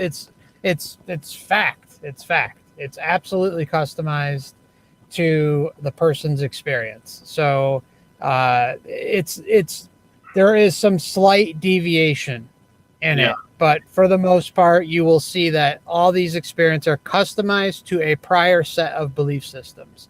So at one point or currently during their life, not always, but almost all the time. Yeah. So real quick, I might have a little more time here. My wife grabbed the baby, so. Oh, okay. So, anyways, you know, with a lot of this stuff, I try not to have an agenda, because the more of an agenda that you have, the more I think you're blinded to anything outside of your tunnel vision. If you have, if you're only seeing through one filter of interpretation, I always use my glasses as a lens of interpretation. And, you know, obviously, you know, if I'm operating my life going down the road with not having clear vision, and then I'm like, oh my gosh, when I put my glasses on, wow, I can see a lot clearer now. It's like you have to, you know, kind of filter it through a certain philosophy, in my opinion. Now, the other thing is, like, how do you know that your vision is the best possible vision you could have? And that's kind of where I'm like, okay, so you could look through a microscope or a telescope and see things more in detail. So you can really change your focal point if you're willing to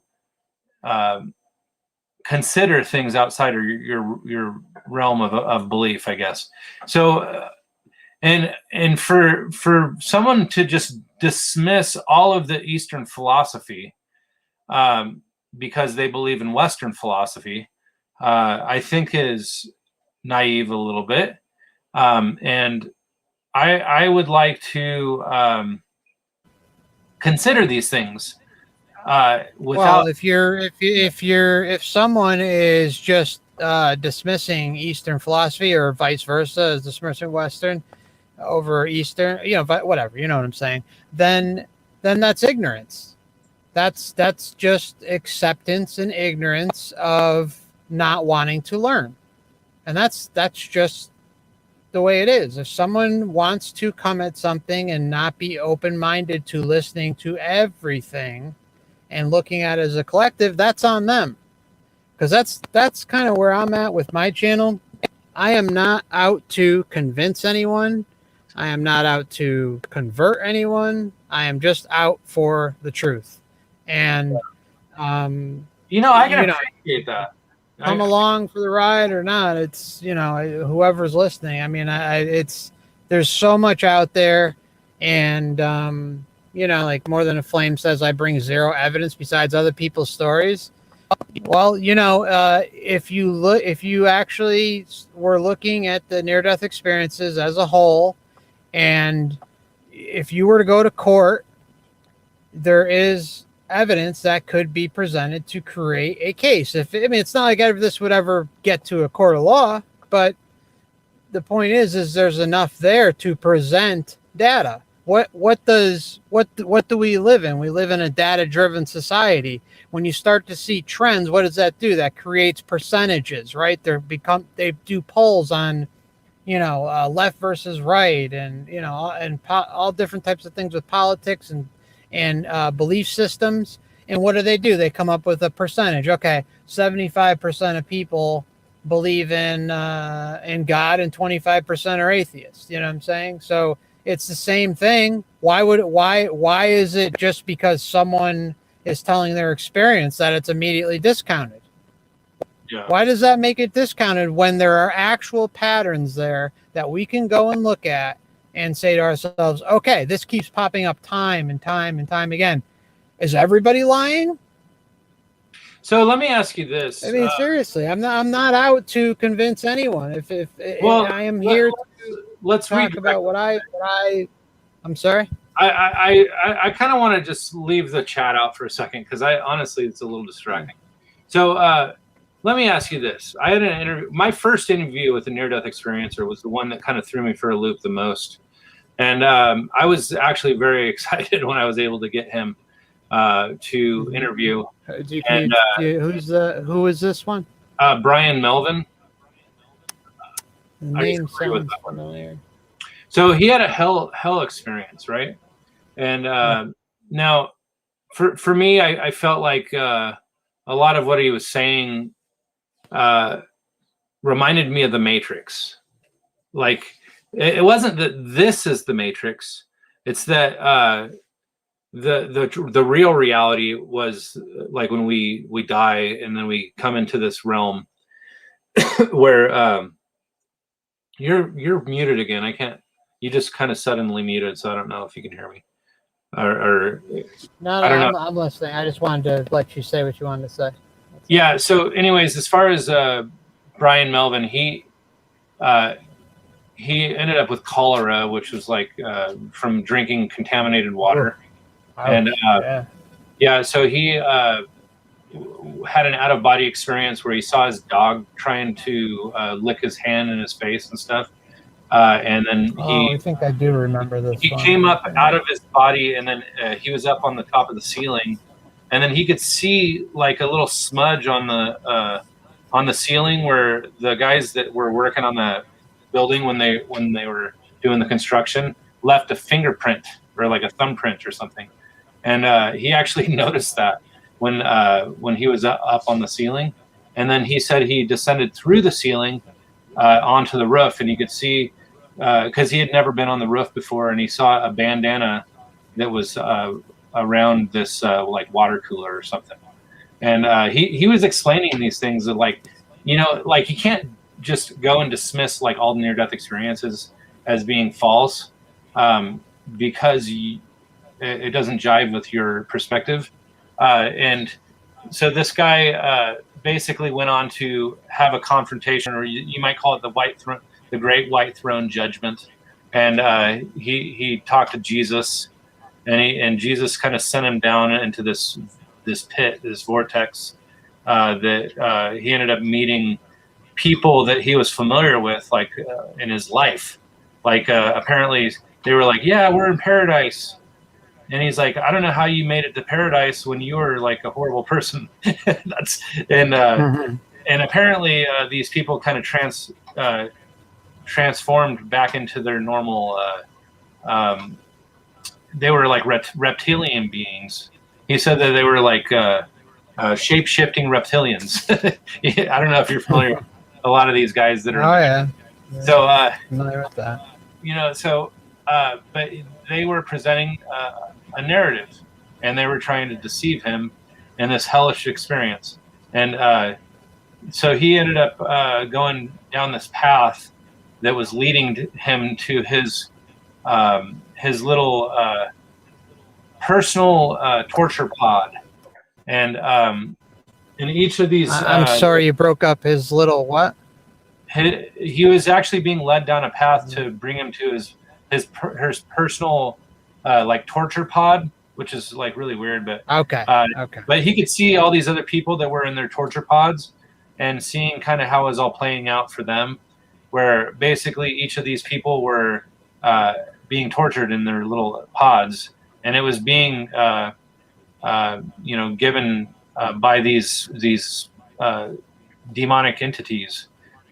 So they were basically being tormented by demons, but they were also shape-shifting demons that presented as family members.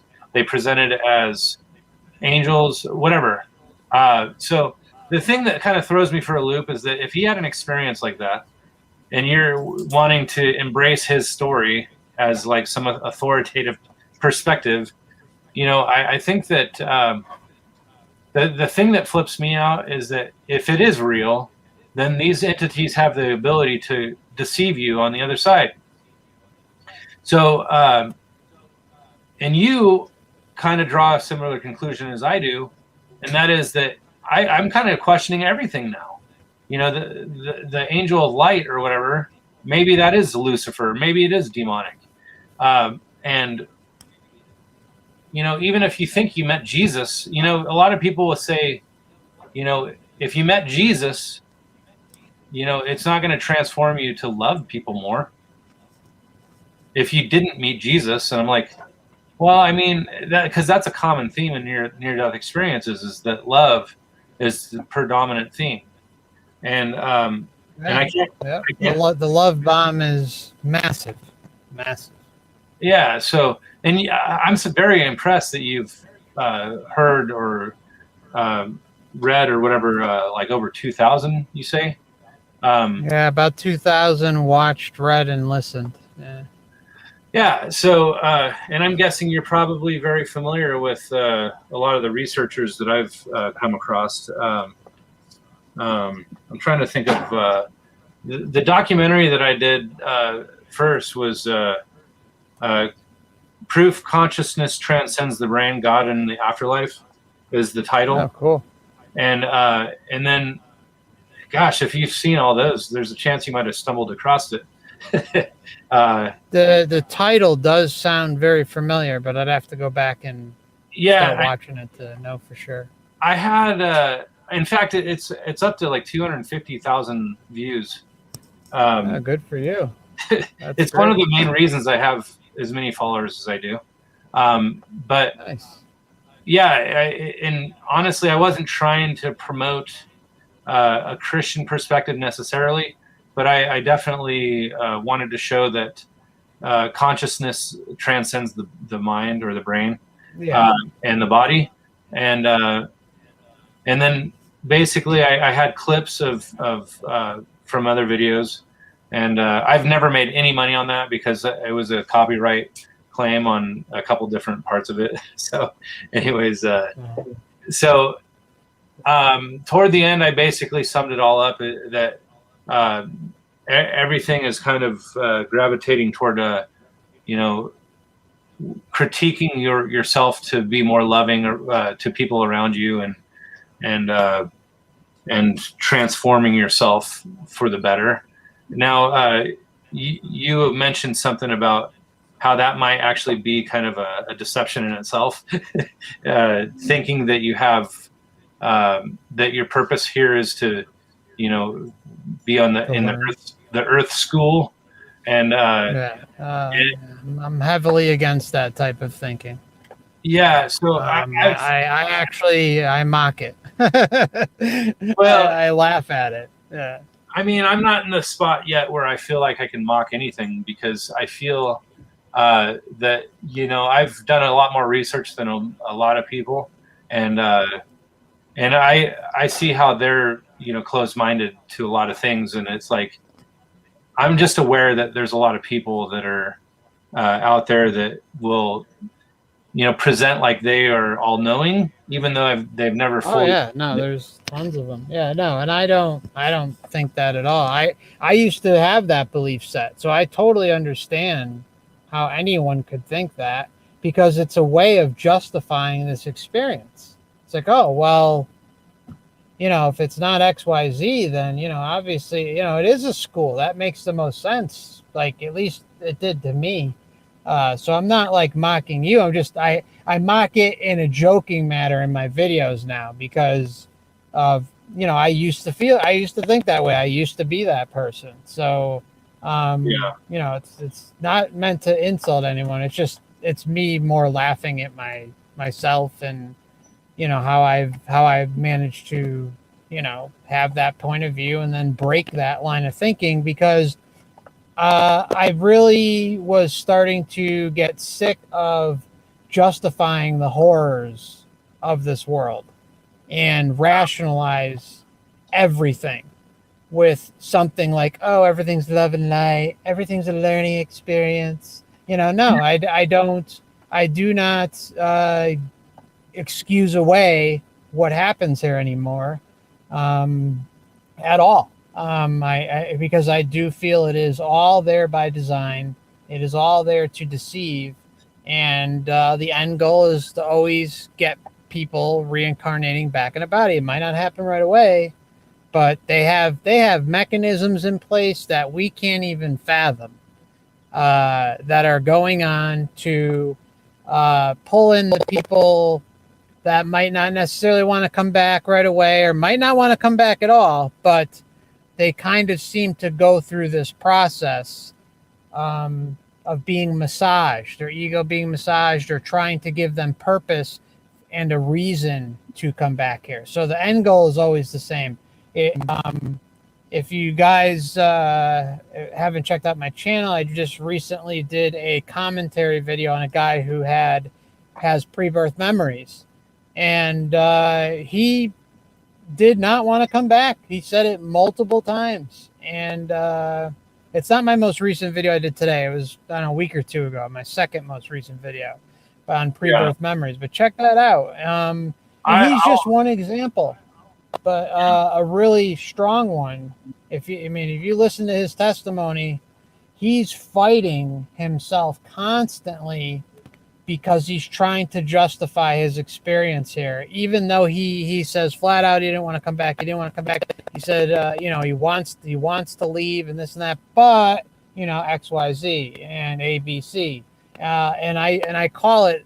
I say Earth has the biggest case of Stockholm syndrome I've ever seen. We love to justify everything that goes on here, and sympathize with our captors. And I don't subscribe to that at all anymore. I will not explain things away that otherwise should not be happening, or should not be just. There's way too much we can look at that point to everything having a grand scheme behind it. Whether people want to believe that or not, that's up to them. I really don't care. But yeah. So I'm not some all-knowing guy, but I know what I know, and I know what I don't know. And this is one area I've spent way more time than I care to admit on. Well, I mean, if you've heard, or we'll just say 2,000 near-death experiences, I think that you have more perspective than most of the people here. Now, granted, I want to just point out real quick, one of my friends here that I met through my near-death experience research is Bo True, who had a hellish experience, he says. And I actually talked to him on the phone a couple times, or I think it's maybe one time, where he kind of broke it down for me. And one of these days I'll have him on to explain his perspective. Now, one thing I noticed with all of the near-death experience experiencers that I've talked to, and again, I've asked them the same questions, and all of them say that reality that they experienced was more real than this. So there's no way in there. Oh yeah, they all say that. Yeah, yep. All of them say that, or a lot of them. So there's no way that they're gonna like just dismiss it like it's not real. It's not all in their head, so to speak. And I'm realizing that I think most of them are probably real in their experiences, but they're not all coming from a reliable source, in my opinion. So I think most of them are being deceived. If not all of them, because I mean, it's hard for me to deny what you're saying because I don't know. But the thing is, it's like I to really just believe that. See, this is what it comes down to: is belief. If you believe something is one thing. Oh, here comes my wife. I think she's gonna ask for my attention on something. But whenever you got to go, just let me know. I'm fine for now. But whatever you got to do. Oh, hold on. Sorry. Sure. Oh, sorry. Sorry. To those in the chat that are saying reincarnation is not real, it is absolutely real. It is. I mean, the evidence is overwhelming. I mean, talked it's to not a mainstream thing. I talked to Eben Alexander. I'm sure you're familiar with him. Yeah, very familiar. Yeah. Well, I talked to him about reincarnation, and he actually believes the same thing as far as it being true. But I've kind of asked the question, what if reincarnation is really just everybody having this hive mind, so to speak, or maybe we are all just an extension of the same being. And I'm not saying that that's what it is, but understanding through this filter of understanding, like what if reincarnation is really just blurring between different experiences, and you start having residual of someone else's experience, or maybe an experience that's happening simultaneously, and you get the reverberation of their experience. You know what I'm saying? Have you ever looked at it from perspective? I know what you're saying. I just think, in my opinion, I think that takes away from you. It takes away from you as an individual, as a sovereign being, by suggesting that that there's this hive mind system. I mean, either way, I think reincarnation has been proven beyond a shadow of a doubt by the University of Virginia Division of Perceptual Studies. And for those not familiar, go check it out. They've got over 50 years of looking into this, and some of it is rigorously scientifically done. It's not just some fly-by-night operation, and it's not a mainstream thing either. And reincarnation's been talked about well before, they came around. I mean, it's thousands of years this has been talked about. So that doesn't necessarily even give it any credence, but it does when you have our modern day way of looking at it, and the evidence is overwhelming. It's another category. Like you're not. I don't think anyone can get to the reincarnation soul trap matrix without first and foremost understanding that reincarnation is true in some capacity, however you want to look at it and define it, layered outside of that. I understand that that's all fine and good, but I think understanding and knowing at its core it is a real thing is really important. Otherwise, you're not really going to make it through to the big jalopy, and that's figuring out that this is a reincarnation soul trap matrix. I've actually said that in my videos tons of times. Like if you don't understand that reincarnation is a real thing and it's been proven beyond a shadow of a doubt, then you're not really going to make it much farther. But maybe some people can. I don't know. But I find it hard to believe that there isn't something that would be counterintuitive to not knowing that. And figuring out the soul trap matrix going on too. They go hand in hand, in my opinion.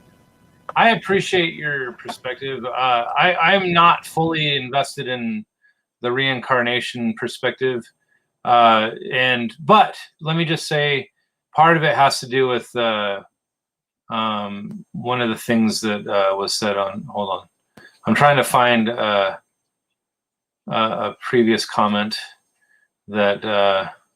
I'll just say what I.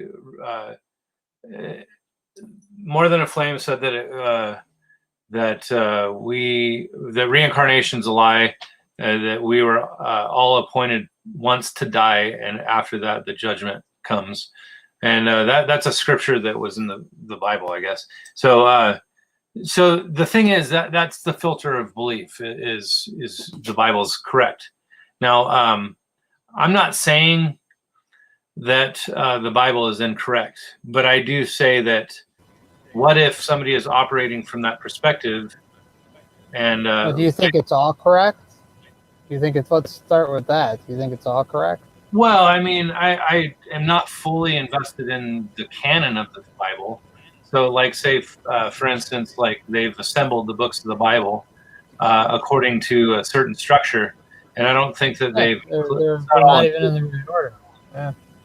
So I'm not saying that, I believe that it's possible that the Book of Enoch should be included. I mean, it's included in the Ethiopian canon. There's a bunch of other books out there that you might consider scripture, but it's not in our King James version, you might say. So, but the thing is, and I feel like I'm getting this like little like buzzing like gnat thing. Oh, hold on, let me see if it's not from you. I'm saying every time I look at the chat, I feel like I'm getting like called out for this discussion. I'm not trying to ruffle anyone's feathers, by the way. Why can't you should be able to have your point of view, man? It's not even. See, that's the thing. I'm not even saying that this is my point of view. I'm explaining what the alternative views are, so that we can contrast. So if we can contrast, then that means that we can discuss. Honestly, it's like holding a view to the fire to see if it holds up to scrutiny. I want to make sure that what you're saying holds up to scrutiny. Or you can say the same thing. Fair enough. That's the way I live my life, man. If I hear someone say something and I go look into it, I double, triple, quadruple check that, and if there's not enough there to convince me, I just consider it a possibility and put it in the unknown category. And then you have truths and you have complete lies. So, you need to use discernment. Absolutely. I'll tell you what. I mean, just our little bit of the discussion here makes me want to do more interviews with you if possible. Now, but I want to kind of hone in or focus a little more on your research a little bit, like as to were you seeking out certain perspectives as far as like for me, I was seeking out Jesus experiences in the beginning, and then I started realizing that there's more than just the Jesus experience. So that kind of threw me for a loop. So I'm like, oh, I need to consider all these other ones too, because, you know, I'm not going to say that, you know, I have all the answers. I want to approach this from a humble perspective, because really that's the thing that the Bible really speaks out about is God resists the proud and gives grace to the humble. You know what I'm saying? So, and I don't think God is the God of just one little dialect of freaking or one little branch of Christianity. I think that God is the God of, you know, everything. So and so for me, I think that God is not bound by our little structures that we've created. And so I call a structure like a True. Yeah. I think that's absolutely true. I think we I think the concept of God as it relates on Earth can be very dangerous. And yeah. again, the reason I say that is because of the reincarnation soul trap matrix. People think they are meeting God. Maybe they are. I don't know. Okay, but I don't, because I didn't have the experience. And even if I did have the experience, I think I commented in, I think it was your video or someone else's. Had I had a near-death experience before I learned all this, I don't know where I would be in my line of thinking, because people who have those experiences, they're extremely powerful. And if I thought I met God or Jesus or this or that, I might be, you know, screaming from the rafters that that's what happened. I might not necessarily think that it could have been a deception, because you also have that love component in there, which is extremely strong. And that's massive, because people are, it's the most, they say it's the most love they've ever felt, more than the birth of their first child, more than the time they got married or first met their husband or wife. And that, you know, think of the most prime example possible of love that you've had or might have on Earth, and multiply that times 100 or 1,000 or God knows what.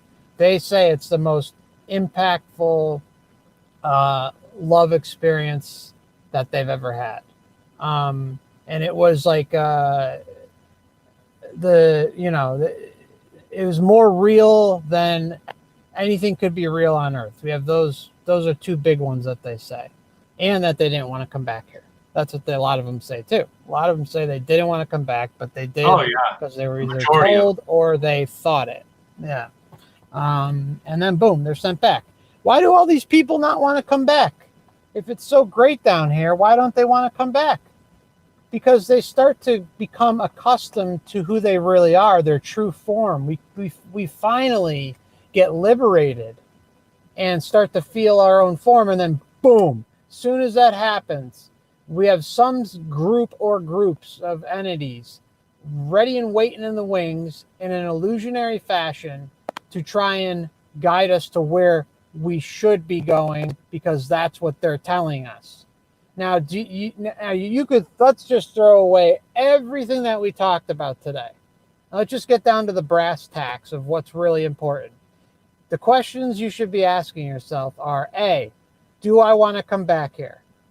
B, do I want to be free and sovereign when I leave here?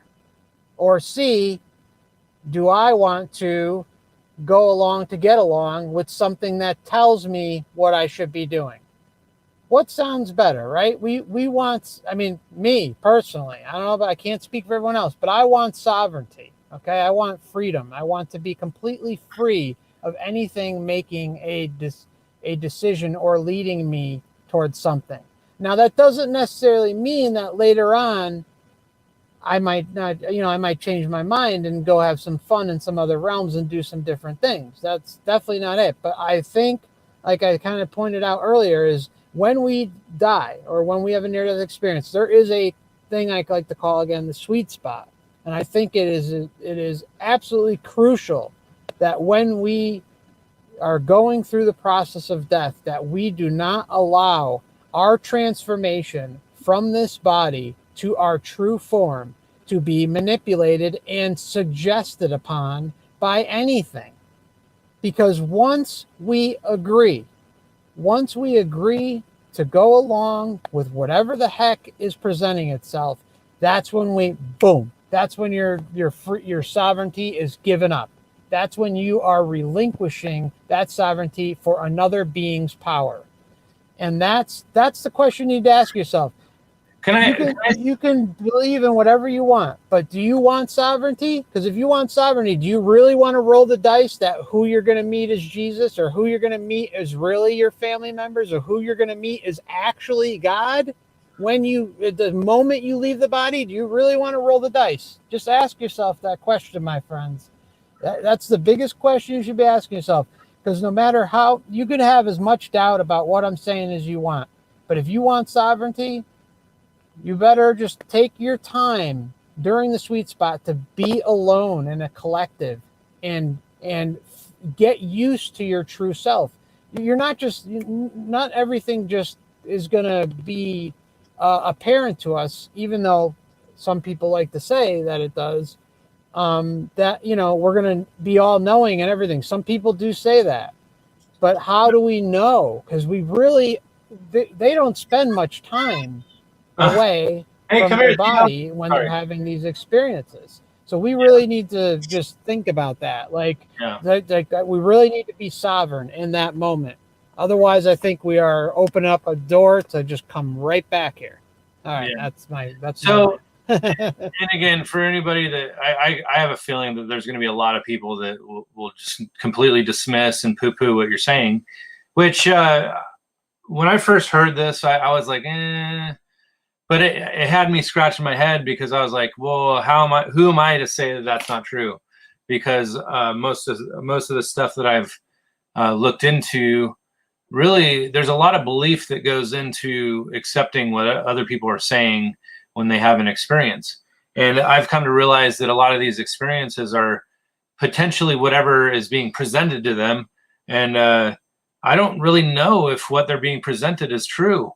All I know is that, people, have these experiences and I'm just looking for the patterns. And I started noticing that a lot of the patterns, seeing them.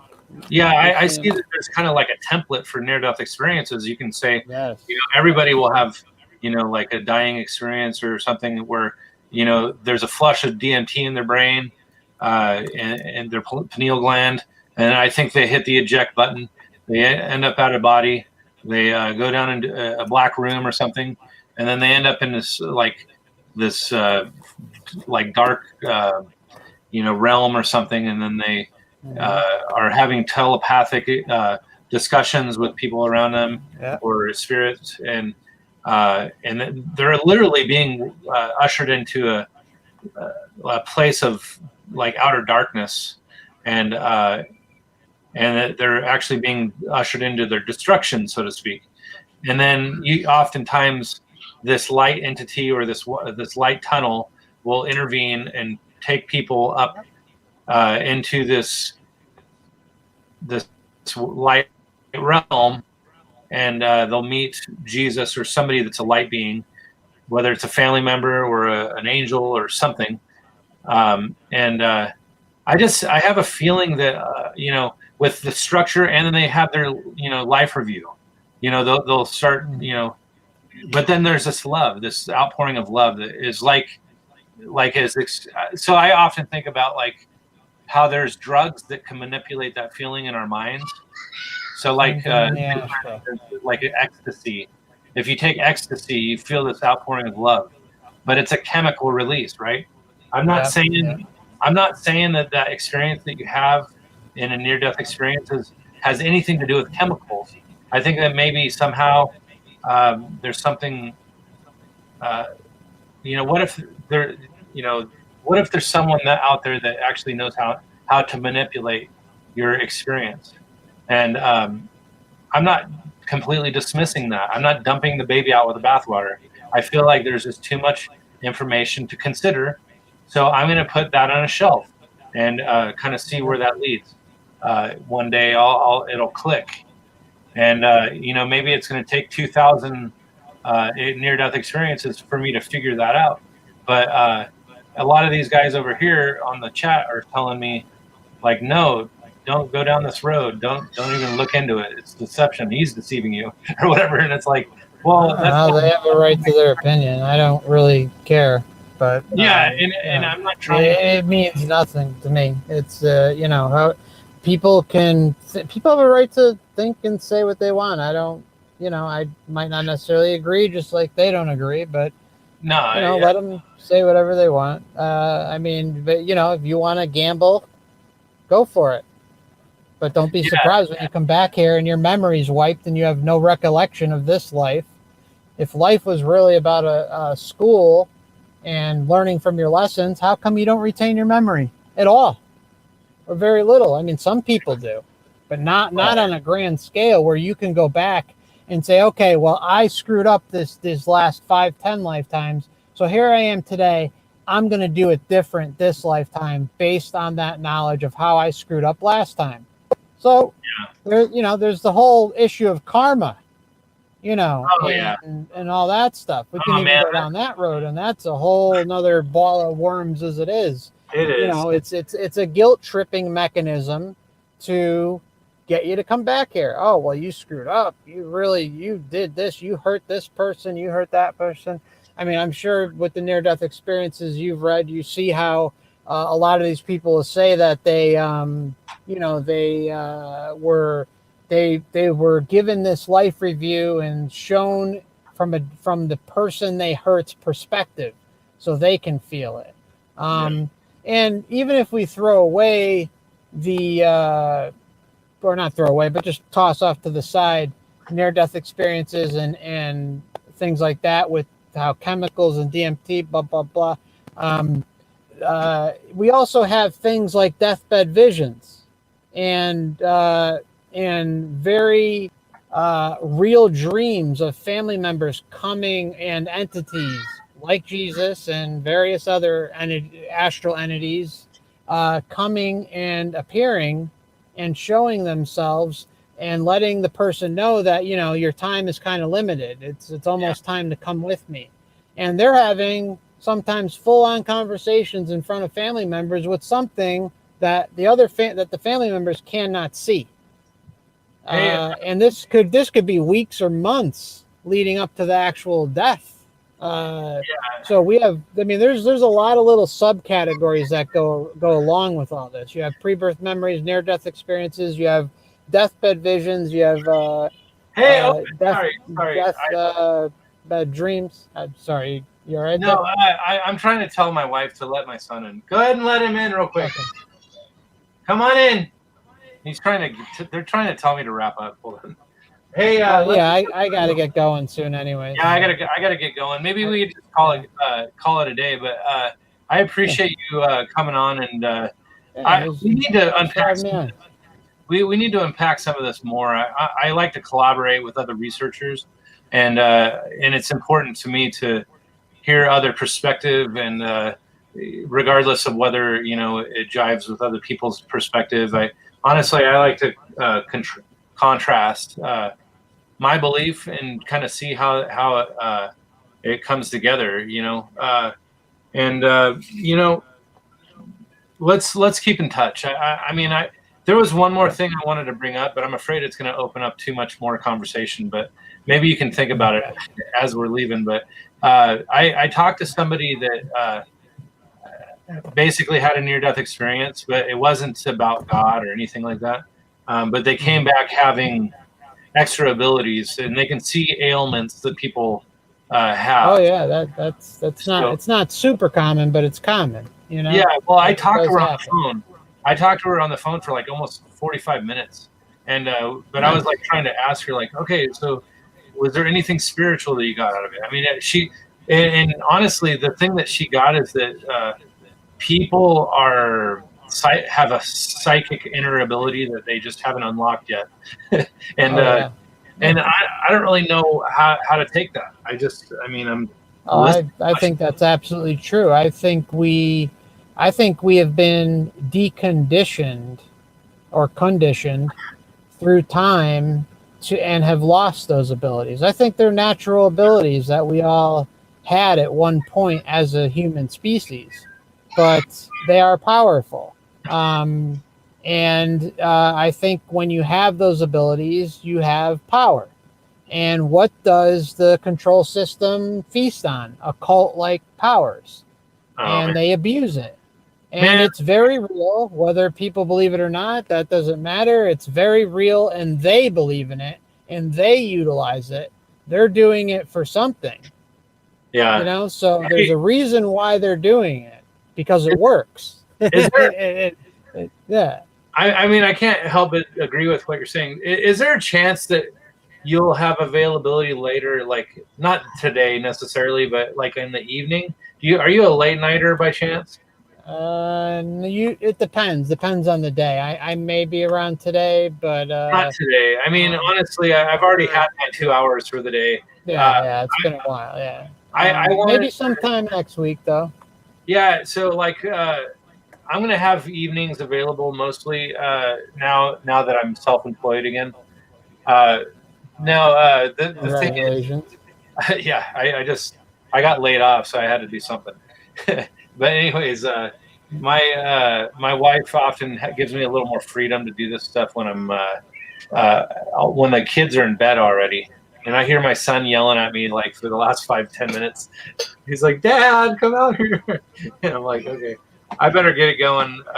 So I appreciate everybody in the chat having your discussions and giving your perspective or whatever.